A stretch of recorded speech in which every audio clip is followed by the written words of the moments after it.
తాకట్టులో ఉన్న బంగారం అమ్మాలనుకునే వారి ఇన్ఫర్మేషన్ ఇస్తే దాని వాల్యుయేషన్ బట్టి మీకు కమిషన్ కూడా ఇస్తుంది గోల్డ్ హబ్.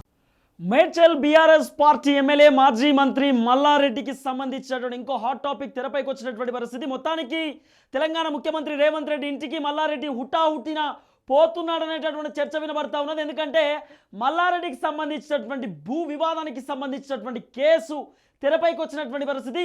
మల్లారెడ్డి మా భూములు కబ్జా పెట్టినారంటూ, మా భూములను లాక్కున్నారంటూ మల్లారెడ్డి పోలీసులతో వాగ్వాదానికి దిగినటువంటి సిచ్యువేషన్ మీరు అందరూ చూసిరు. ఇదే మల్లారెడ్డి మా భూములన్నీ కూడా కొల్లగొడుతున్నారంటూ నేను రేవంత్ రెడ్డిని కలుస్తా, రేవంత్తోనే తేల్చుకుంటా అంటూ కూడా మల్లారెడ్డి ఈరోజు తెలంగాణ ముఖ్యమంత్రి రేవంత్ రెడ్డి ఇంటికి చేరుకోబోతున్నారంటూ చర్చ వినబడుతున్న పరిస్థితి. అపాయింట్మెంట్ కూడా దొరికిందనేటటువంటి ఒక రహస్యమైనటువంటి భేటీ నడుస్తుందనేటటువంటి ఒక కోణం కూడా వినబడుతున్న పరిస్థితి. ఒకసారి చాలా క్లియర్గా మల్లారెడ్డికి సంబంధించినటువంటి ఈ వీడియో మీరు చూసేటటువంటి ప్రయత్నం చేయండి. ఎందుకంటే మల్లారెడ్డి పోలీసులతో ఏ విధంగా వాగ్వాదం పెట్టుకున్నాడు, ఇది కొత్బుల్లాపూర్కి సంబంధించినటువంటి విషయంలో మల్లారెడ్డికి సంబంధించి సుచిత్ర అనేటటువంటి ల్యాండ్స్కి సంబంధించిన సర్వే నెంబర్ 82లో అక్కడ 2 ఎకరాల భూమి ఉన్నది. ఆ 2 ఎకరాల భూమిలో మల్లారెడ్డి సారేమో ఈ 2 ఎకరాలు నాయే, నేను 40 సంవత్సరాల క్రితం నుండి ఈ భూమి నాకే ఉన్నది అని చెప్పి మల్లారెడ్డి చెప్తున్నాడు. కానీ అక్కడ ఉన్నటువంటి స్థానికులు 15 మంది లేదు, అక్కడ ఎకరం 11 గుంటలు మావి, ఆల్రెడీ కోర్టు మాకు సంచలనమైనటువంటి తీర్పు ఇచ్చింది, ఎందుకంటే మేము ఇంజక్షన్ ఆర్డర్ కూడా తెచ్చుకున్నామంటూ అక్కడున్న 15 మంది స్థానికులు వచ్చి మల్లారెడ్డితో వాగ్వాదానికి దిగిరు. అయితే దిగిన తర్వాత అక్కడ ఉన్నటువంటి బషీర్బాగ్కి సంబంధించిన పోలీసులు హుటాహుటిన ఆ ఘటనా స్థలానికి వచ్చి మల్లారెడ్డిని అడ్డుకునే ప్రయత్నం చేసిరు. ఆ 15 మంది ఎవరైతే భూములకు సంబంధించినటువంటి కీలకమైన వ్యక్తులు ఉన్నారో ఆ స్థానికులను కూడా ఆ ఘర్షణను అడ్డుకునేటటువంటి ప్రయత్నం చేసిరు. అయితే ఆ 15 మంది ఏమంటారు, 400 గజాల చొప్పున మేము 15 మంది 1 ఎకరం 11 గుంటలు మేము తీసుకున్నామంటూ వాళ్ళు చెప్తా ఉంటే, లేదు లేదు మల్లారెడ్డి మాత్రం గట్టెట్లుంటుందా నాదే మొత్తం అంటుండు. ఎందుకంటే మల్లారెడ్డి మీకు తెలుసు, పాలమ్మినా పూలమ్మినా కష్టపడ్డా కాయ కష్టం చేసినా ఇక నేను చేసినటువంటి పని మామూలు పని కాదని చెప్పి మల్లారెడ్డి చెప్పుకుంటాడు. అంతేందుకు ఇదే మల్లారెడ్డి అనేటటువంటి వ్యక్తి గతంలోనే మేడ్చల్కి సంబంధించిన భూములు కానివ్వండి, మల్కాజ్గిరికి సంబంధించినటువంటి భూముల వ్యవహారంలో రాత్రికి రాత్రి ఎంఆర్ఓ అధికారులను పిలిపించుకొని ఆర్డీఓలను పిలిపించుకొని 2 గంటలకు 1 గంటల సమయంలో ఇదే మల్లారెడ్డి అనేటటువంటి ఈ దుర్మార్గమైన వ్యక్తి ఆయన బీఆర్ఎస్ని అడ్డం పెట్టుకొని, కేసీఆర్ని అడ్డం పెట్టుకొని, పదవిని ఏది కార్మిక శాఖ మంత్రి పదవిని అడ్డం పెట్టుకొని 100 ఎకరాలు కొల్లగొట్టిండనేటటువంటి ఒక చర్చ కూడా వినబడ్డది. రాత్రికి రాత్రి ఎంఆర్ఓలతోటి గిరిజనులకు సంబంధించినటువంటి ఎకరాల భూములు 100 కోట్ల రూపాయలకు ఎకరం ఉండాల్సిన భూమిని కూడా మల్లారెడ్డి 20 కోట్లకు 30 కోట్లకు అడ్డికి పావుషర్ కొనుక్కుంటనే చర్చ వినబడ్డది. 1 కోటి రూపాయలకు ఎకరం ఉండాల్సిన భూమిని మల్లారెడ్డి కేవలం 10 లక్షలకు 15 లక్షలకు వాళ్ళని భయప్రాంతులకు గురి చేసి వాళ్ళ రిజిస్ట్రేషన్లు చేయించుకున్న భూములనే చర్చ వినబడ్డది. మనం గతంలోనే అంటే నేను వేరే ఛానల్లో ఉన్నప్పుడు కూడా మల్లారెడ్డి అనేటటువంటి వ్యక్తి ఈయన చేసినటువంటి అగాధాలు, ఈయన చేసినటువంటి మోసాలు దందాలు, పార్కులు కబ్జాలు పెట్టడము, ఆ పార్కులలో ఈయన ఫంక్షన్ హాల్లు కట్టుకోవడము, హాస్పిటల్స్ కట్టుకోవడము, ఇవన్నీ దందా చేసినటువంటి మల్లారెడ్డి భాగోతాన్ని ప్రజాభవన్ ముందు ఈయనకు సంబంధించినటువంటి బాధితులు వస్తూ ఉంటే వాళ్ళతో మాట్లాడించే ప్రయత్నం కూడా చేసిన. అంటే ఎంత దారుణమో చూడండి. ఇప్పుడు ఇవన్నీ అట ఈయన భూములు కబ్జాలు పెట్టుడుతో బాధ అనిపించి దొర సార్ దగ్గర పోతుండు, రేవంత్ రెడ్డి సార్ దగ్గరికి. ఇప్పుడు బాధ అనిపించి మరి ఇదే దొంగ ఎన్ని భూములు కబ్జాలు పెట్టిండు, కొన్ని కోట్ల రూపాయలు దండుకున్నాడు కదా. విద్య పేరు మీదనో వైద్యం పేరు మీదనో మల్లారెడ్డి యూనివర్సిటీ 1 కోటి రూపాయలకు ఒక సీటు ఇస్తాడు, మెడికల్ సీటు. లేకపోతే ఈయన హాస్పిటల్లో పోతే చచ్చిపోయినోడు మళ్ళీ బతుకున్నాడని చెప్పి దాంట్లో డబ్బులు కూడా తీసుకునే దందా ఇది. ఈయన మాట్లాడుతున్నాడు బాధ గురించి, కష్టాల గురించి. ఇక ఈ మల్లారెడ్డి అనేటటువంటి ఈ దుర్మార్గమైన వ్యక్తి ఈయన చేసిన కథ ఒకసారి మీరు చూడండి. అంతేందుకు ఇప్పుడు మనం క్యాజువల్గా మనం మాట్లాడినటువంటి వీడియోలో కూడా కౌంటర్ ఇస్తాడు. ఈయన ఆరోపణలనే అంటాడు. ఇలా జరుగుతున్న వాస్తవాన్ని కూడా ఆరోపణ విధంగా సృష్టించేటటువంటి వ్యక్తి మల్లారెడ్డి. ఒకసారి చూడండి మీరు ఈయన మాట్లాడిన మాటలు, పోలీసులను ఎట్లా బెదిరిస్తున్నాడు.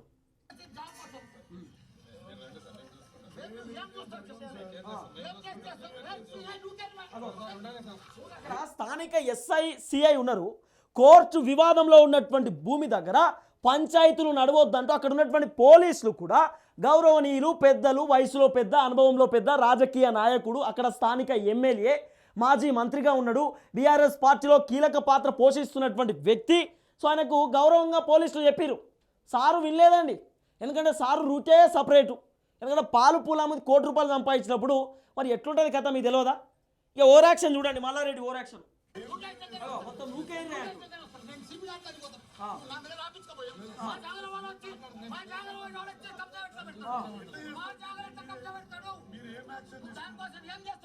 వాళ్ళు ఏం చేసిరంటే కోర్టులో పిటిషన్ దాఖలు చేసిరు.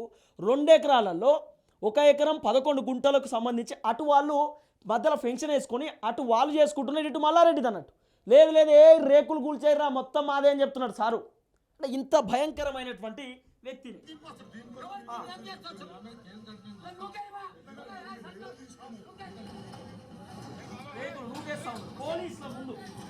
పోలీసుల ముందు మల్లారెడ్డి దౌర్జన్యం చూడు. ఇక్కడ స్థానికులు 15 మంది.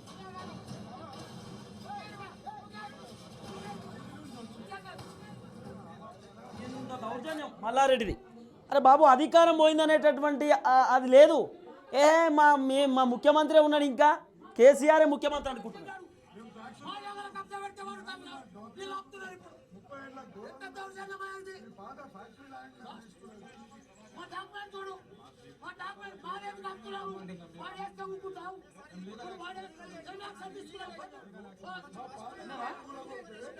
దౌర్జన్యం గురించి మల్లారెడ్డి వాళ్ళ అల్లుడు మల్కాజ్గిరి ఎమ్మెల్యే మర్రి రాజశేఖర్ రెడ్డి ఇద్దరు మాట్లాడుతుంటే నాకే ఏ క్యా హోతా అన్నట్టు, అంటే ఇట్లా అనిపిస్తున్నది వీళ్ళు మాట్లాడుతూ ఉంటే. ఇదే మల్లారెడ్డి అనే వ్యక్తి గతంలో కేసీఆర్ ముఖ్యమంత్రిగా ఉన్నప్పుడు కాంగ్రెస్ పార్టీలో రేవంత్ రెడ్డి ప్రతిపక్ష పాత్ర పోషిస్తున్నప్పుడు ఆయన బల్పు మాటలు, ఆయన అహంకారం, ఖండకావరం అంటామా ఏమంటామో మనకు తెలియదు, మస్తుగుంటాయి. అవన్నీ మీరు వినే ప్రయత్నం చేయండి. మల్లారెడ్డి గారు ఒక్క నిమిషం మల్లారెడ్డి గారు మెడికల్ కాలేజీల మీద, మల్లారెడ్డి గారు ఇంజనీరింగ్ కాలేజీల మీద, ఆసుపత్రి మీద, యూనివర్సిటీలో ప్రభుత్వ భూమికి సంబంధించి దాదాపుగా 20 ఎకరాల తప్పుడు పత్రాలు సృష్టించి నాకు 600 ఎకరాల భూమి ఉంది. మాకెరికే 600 ఎకరాల భూమి మల్లారెడ్డి అనేటోడు సొంతంగా సంపాదించిండా. మళ్ళీ ఇదే 600 ఎకరాలకు మల్లారెడ్డికి రైతు బంధు పడాలి. మరి వీడు 600 ఎకరాలలో పంట పండిస్తున్నాడు అంటే వాడు 600 ఎకరాలు కాదు 20 ఎకరాలలో కూడా పంట పండియాడు. మొత్తం ఫంక్షన్ హాల్లకు, స్కూళ్ళకు, కాలేజీలకు, లేకపోతే ఆయనకు సంబంధించినటువంటి సినిమా థియేటర్లకు అన్నిటికీ పోవాలి. 600 ఎకరాలకు రైతు బంధు వేయాలి. ఇప్పుడు ఈ దొంగ కేసీఆర్ కూడా అదే చేసిండు. 600 ఎకరాలకు మొత్తం ఇదే దందాలో పాల్గొన్నాడు. మొత్తం పైసలు విచ్చలవిడిగా పనిచేసిండు. ఇప్పుడు ఇదే 600 ఎకరాలకు సంబంధించినటువంటి రైతు బంధు నికార్స్ అయినటువంటి రైతుకు, నిజమైనటువంటి రైతుకు ఇదే పైసలు వాళ్ళ అకౌంట్లో వేస్తే అయిపోతుంది కదా. ఇప్పుడు ఒక దఫానికి అంటే ఒక సంవత్సరానికి 2 పంటలు ఉంటాయి. 6 నెలలకో పంట, 6 నెలలకో పంట, 6 మంత్స్కో 12 మంత్స్లో. సో ఒకసారి 4,000, ఒకసారి 4,000, ఒకసారి 5,000, ఒకసారి 5,000 అన్నారు. మరి 15,000 రూపాయలు ఇస్తేంది వీని కట్ చేసి అట్లా చేయరు. మా వాళ్ళు కూడా బతకాలే కదా. ఇదో పెద్ద దందా ఇది. పరంపోగు లేదు, అసైన్మెంట్ ల్యాండ్ లేదు, సిస్టమ్ లేదు, ప్రతిది కూడా కొన్న భూమే అంతే. ఎవరి కబ్జా పెట్టావు నువ్వు. ఊర్లో మల్లారెడ్డి ఎట్లొస్తాడో, మల్లారెడ్డి అవినీతి కథ ఏందో బల్బు స్టార్ట్ అయితే చెప్పు. మల్లారెడ్డి చూడు, నిన్ను మల్లారెడ్డిని గుడ్డని పొదిస్తామని చెప్పి ఈ వేదిక మీద నుంచి నేను చెప్తున్నా.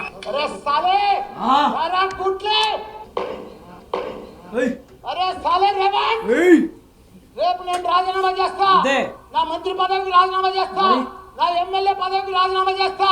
నువ్వు నీ పిసిసికి రాజీనామా చేసి, నీ ఎంపీకి కూడా రాజీనామా చేసి ఇద్దరం నిలబడదాం రా సాలే. నిన్నవాడు ఒకడు వచ్చిండు, మొన్న నా మీద పోటీ చేసినోడు, అడ్డుకుంటా అడ్డం పెడతా అని. నువ్వు మర్రివో తిరివో నాకైతే తెలియదు కానీ బిడ్డ, ఎక్కడన్నా నువ్వు అడ్డం రా మా కాంగ్రెస్ పార్టీ కార్యకర్తలకు. నిన్ను తొక్కి పేగులు తీయకపోతే మా కాంగ్రెస్ పార్టీ కార్యకర్తలు నీకు అప్పుడు తెలుస్తాయి. ఇది సినిమా, నీ ఇంటికి వస్తా, నీ అంతు చూస్తే ధైర్యంగా ఉంటే. వచ్చేటప్పుడు ఒక ఫ్లెక్సీ చూసిన, కేసీఆర్, హరీష్ రావు, కవిత, కింది వరుస చూసిన పెట్టినోడు ఎవడరా, మల్లారెడ్డి, భద్రారెడ్డి, మహేందర్ రెడ్డి, మరి రాజశేఖర్ రెడ్డి, శ్రీనివాస్ రెడ్డి, గోపాల్ రెడ్డి. వీళ్ళంతా ఎవరు అంటే పైన ఉన్నదేమో కేసీఆర్ కుటుంబం, కింద ఉన్నదేమో మల్లిగాని కుటుంబం. ఒకడు చేపు దొంగలోడు, ఒకడు బస్ స్టాండ్లలో బచ్చలేని మహారాజులు, బంగారం లాంటి మనిషి, బాలమిరా రుబాబ్ చెప్తా, బాలమిరా నీ లెక్క బాడు పని చేయలే నేను. అయ్యనేమో పింకాల పోతుండు, ఎట్టి పరిస్థితులు. ఏం చెప్పాలి ఇక మల్లారెడ్డికి చెప్పుర్రి.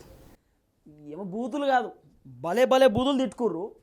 మళ్ళనేమో ఇప్పుడు రేవంత్ రెడ్డి కాడికి పైలు పట్టుకొని ఇట్లా పట్టుకొని పోతుండు. మన సంఖ్యలో పైలు పెట్టుకొని ఏడున్నాడే సార్ ఉన్నాడా అని అడుగుతారన్నాడు. అడిగి పోయి ఇప్పుడు ఉండాలి కదా, మొన్నటిదాకా తిట్టుకుంటుంది, ఇప్పుడు మళ్ళా పోతుంది.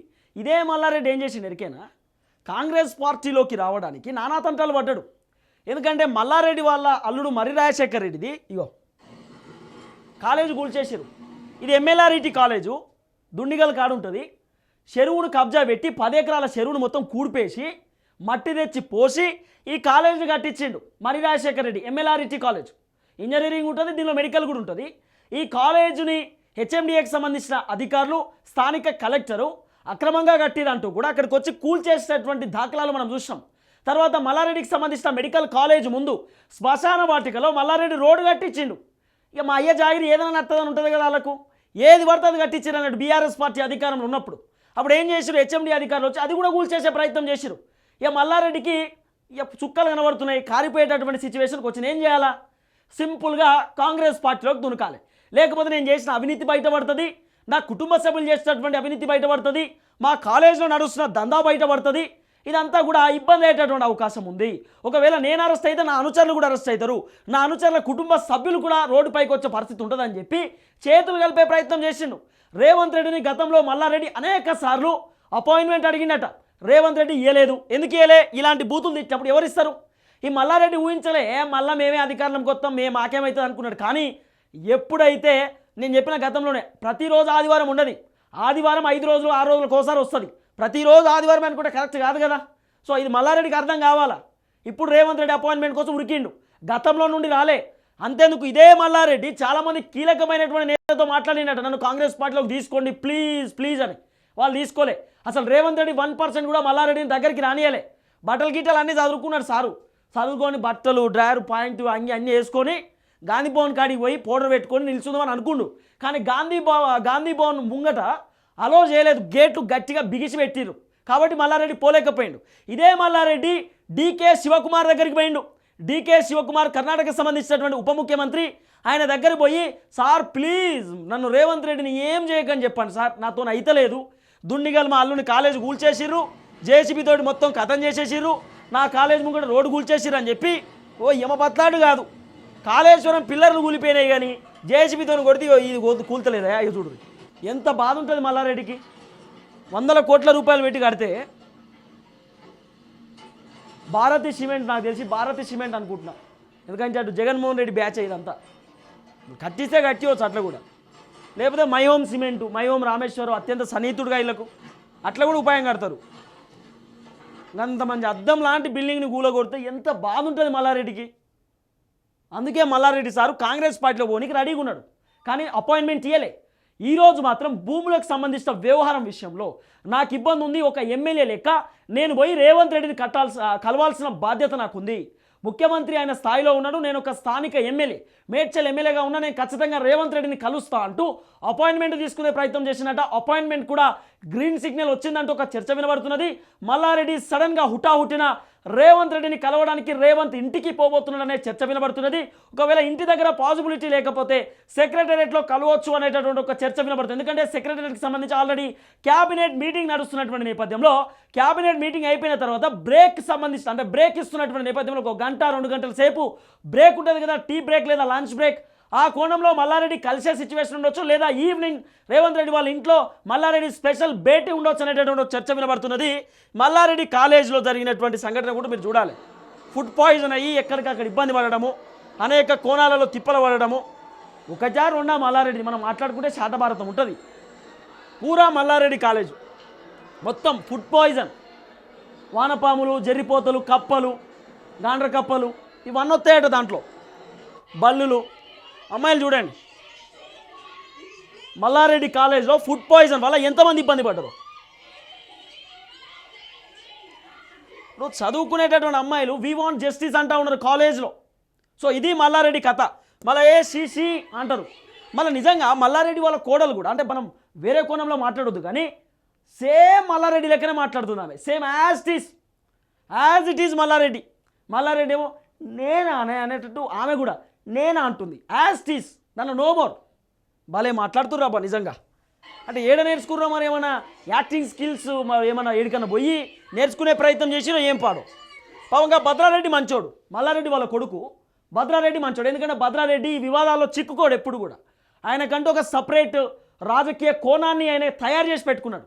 కానీ వీళ్ళే యాక్టింగ్లో వీళ్ళు మించిపోయారు. చిరంజీవి కంటే మంచి యాక్టర్లు వీళ్ళు. ఎరికేనా మల్లారెడ్డి బ్యాచ్ ఈ పెద్ద యాక్టర్లు వీళ్ళు. సో వాళ్ళకి సంబంధించినటువంటి కాలేజ్లో దారుణం, మేము అసలు చూడలేకపోయినాం. చాలా దారుణమైన సిచ్యువేషన్ ఉంటుండే. అఖిల భారత విద్యా పరిషత్ ఏబీవీపీకి సంబంధించిన వాళ్ళు కూడా అక్కడికి పోయి ధర్నా చేసే ప్రయత్నం చేశారు. ఇప్పుడు చెప్పు మల్లారెడ్డి, నేను సుధపూస అంటావు కదా, 100 ఎకరాలు కబ్జా పెట్టి ఇప్పుడు నువ్వే నాకు 2 ఎకరాలు కబ్జా పెట్టినని ఫైల్ పట్టుకొని పోతుండు. కోర్టులో ఆల్రెడీ వివాదాల్లో ఉంది. కోర్టు ఇంకా పూర్తి స్థాయిలో ఇయ్యలా ఆల్రెడీ 15 మంది మేము తీసుకున్నామంటూ కోర్టు నుండి వాళ్ళొక ఇంజక్షన్ ఆర్డర్ కూడా తెచ్చుకుంటే మల్లారెడ్డి నాదే అంటున్నాడు. సో చూడాల్సిన అవసరం ఉంటుంది మల్లారెడ్డి ఎలాంటి కోణాలలో ముందుకు పోతున్నాడు. మొత్తానికైతే ముఖ్యమంత్రి రేవంత్ రెడ్డి కలుస్తాడా లేదా అనేది మాత్రం సస్పెన్స్ వాతావరణం కనబడుతున్న పరిస్థితి. సో భూములకు సంబంధించినటువంటి డీటెయిల్స్ ప్రకారం మల్లారెడ్డి రేవంత్ రెడ్డి కలవబోతున్నాడు అంటూ చర్చ వినబడుతున్నది. కానీ పర్సనల్ మీట్ అని కొంతమంది అంటున్నారు. లేదు, పార్టీలోకి జాయిన్ కావడానికి మల్లారెడ్డి అడగొచ్చు అనేటటువంటి ఒక చర్చ వినబడుతున్నది. నేను మేడ్చల్ ఎమ్మెల్యే కాబట్టి స్థానిక ఎమ్మెల్యేను ముఖ్యమంత్రిని కలవడానికి పోతున్నా అంటూ కూడా ఒక చర్చ వినబడుతున్న పరిస్థితి. చూద్దాం ఏం జరగబోతుందో.